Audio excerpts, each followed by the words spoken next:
கறிக்கோழி பண்ணை விவசாயிகளின் போராட்டத்தால் கறிக்கோழி விலை கிடுகிடுவென உயர்ந்து 1 கிலோ சுமார் 400 ரூபாய்க்கு விற்கப்படுகிறது.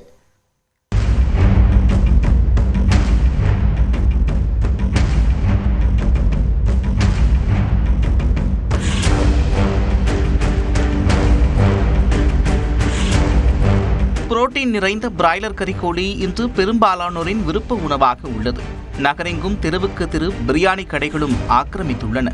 தமிழ்நாட்டில் கோவை, திருப்பூர், ஈரோடு பகுதிகளில் ஏராளமான கறிக்கோழி பண்ணைகள் உள்ளன. கறிக்கோழி பண்ணை விவசாயிகள் கறிக்கோழி நிறுவனங்களிடமிருந்து கோழி குஞ்சுகளை பெற்று 45 நாட்கள் வளர்த்துக் கொடுக்கும் பணி செய்து வருகின்றனர். இதற்கு கிலோ ஒன்றுக்கு 6 ரூபாய் 50 காசுகள் மட்டுமே கூலியாக வழங்கப்படுகிறது. ஆனால் பணியாட்களின் கூலி உயர்வு, தேங்காய் நார் விலை உயர்வு என்று பண்ணை நடத்துவதற்கான செலவுகள் அதிகமாகும் நிலையில் 1 கிலோவுக்கு 20 ரூபாய் வழங்கக் கோரி கறிக்கோழி பண்ணை விவசாயிகள் ஜனவரி 1ஆம் தேதி முதல் உற்பத்தி நிறுத்த போராட்டத்தில் ஈடுபட்டுள்ளனர்.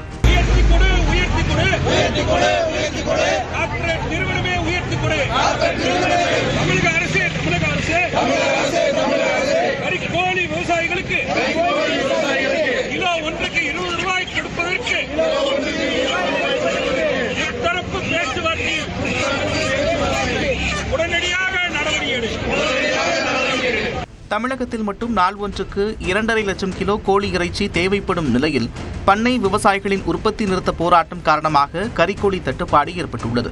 கடந்த நவம்பர் மாதம் 24ஆம் தேதி 94 ரூபாயாக இருந்த கொள்முதல் விலை தற்போது 145 ரூபாயாக உயர்ந்துள்ளது.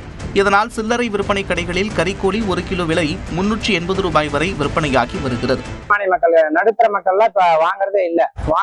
வாங்குறதே அரை கிலோ வாங்கி, இப்போ 1 கிலோக்கே 160-170 இருந்துச்சு. இப்ப 300 ரூபாய்க்கு வரைக்கும் ரேட்டு போனால வியாபாரமும் பாதிக்குது, மொத்தத்துல தொழிலும் பாதிக்குது, எல்லாமே பாதிக்குது. இப்ப கஸ்டமர்ஸே வரதில்லை.